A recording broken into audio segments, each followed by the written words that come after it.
మహమ్మద్ సిరాజ్ అవసరమే లేని cricket player.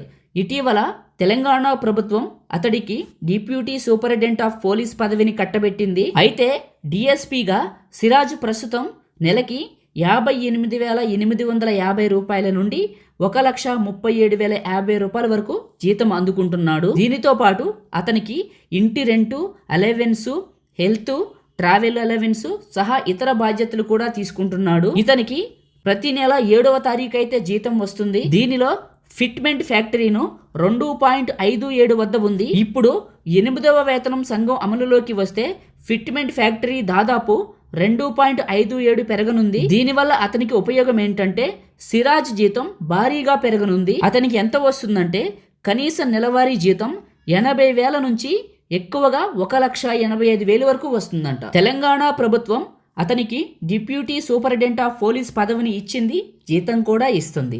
Information నచ్చితే లైక్ చేసి ఇలాంటి ఇంట్రెస్టింగ్ వీడియోల కోసం మన ఛానల్ని సబ్స్క్రైబ్ చేయండి.